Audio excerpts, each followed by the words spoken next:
ሰላም ጤና ይስጥልኝ ወደ ተከታታዮቼ ይህ ቀይ ቡቃያ ክፍል 30 ነው። ስለምትከታተሉኝ አመሰግናለሁ። ቪዲዮውን ከመጀመራችሁ በፊት ሰብስክራይብ ማድረጋችሁን እርግጠኛ መሆን አትርሱ። መልካም ቆይታ ይሁንላችሁ። በተመሳሳይ ጊዜ ፖሊስ የፊክረትን መደበቂያ ቦታ በረበረው። በዚህም መሃል ፈይማን በትልቅ ግንብ ላይ ተራምዶ ወደ ጎረቤት ግቢ በመግባት በነገሩ ውስጥ እጅ እንዳይኖር በሚል ፍርሃት በስተጀርባ ባለው መውጫ በኩል አመለጠ። ከጀርባው የነበረውን ጠንካራ ደጋፊ ፊክረትን ያጣው ፈይማን በፍጥነት መኪናውን አግኝቶ ውስጥ በመደበቅ የሚቀጥለውን እርምጃ ማቀድ ጀመረ።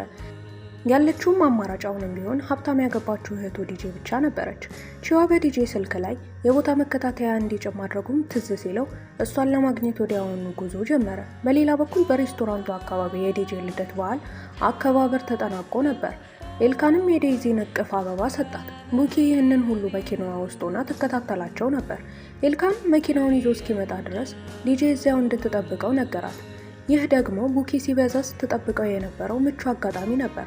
ቡኪ መኪናዋን ወደ ዲጄ እየነዳች መጣች። እዚያም ስትደርስ ኤልካን ሌላ አስገራሚ ስጦታ ለዲጄ እንዳዘጋጀላትና ዲጄንም ወደ ሌላ ቦታ እንድትወስዳት እንደጠየቃት በመዋሸት ነገረቻት። ዲጄ ግን የኤልካን እንድትጠብቀው የሰጣትን ማስጠንቀቂያ አስታወሰች። በመሆኑም ወደ መኪናው ለመግባት አመነታች። ልክ በዚያ ቅጽበት ፈይማን ሽጉጥ በእጁ ይዞ መጣ።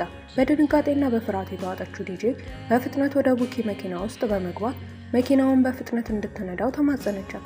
ፈይማን የመኪናውን በር በኃይል ለመክፈት ቢሮጥም ቡኪ ግን መኪናውን አብረራ በመንዳት አመለጠችው። ፈይማን በከፍተኛ ቁጣ ውስጥ ሆኖ ወደ ራሱ መኪና በመግባት እነሱን ማሳደድ ጀመረ። ብዙም ሳይርቁ ኤልካን ይህንን ሁከትና ብጥብጥ ተመልክቶ ወዲያውኑ በመኪና ተከተላቸው። ሶስቱም መኪናዎች እርስ በእርሳቸው በቅርብ ርቀት እየተቀዳደሙ በኃይል መንገዱን ተያያዙት። በዚህ መሃል ቡኪ ዲጄን እያሳደዳቸው ያለው ሰው ማን እንደሆነና ምን እንደሚፈልግ ጠየቀቻት። ዲጄም የሚያሳድዳት ታላቅ ወንድሟ ፈይማን እንደሆነ ነገረቻት። ቡኪም ለምን እንደሚያሳድዳት ግራ በመጋባት ስትጠይቃት ዲጄ እሷን ይዟት ለመሄድ እንደመጣ አስረዳቻት።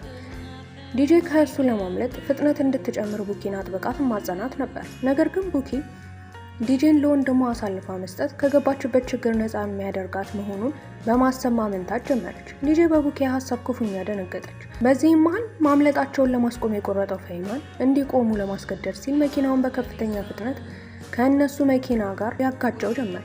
ከበስተጀርባ የነበረው ኤልካን እሱን ለማስቆም እየሞከረ የድንገተኛ አደጋ ምልክት በተደጋጋሚ ቢያሰማም ፈይማን ግን አሁንም የቡኪን መኪና ደጋግሞ መግጨቱን ቀጠለ። በዚህ ጊዜ ዲጄ ይበልጥ ፈጥና እንድትነዳ ቡኪን በጭንቀት ተወተውታት ነበር።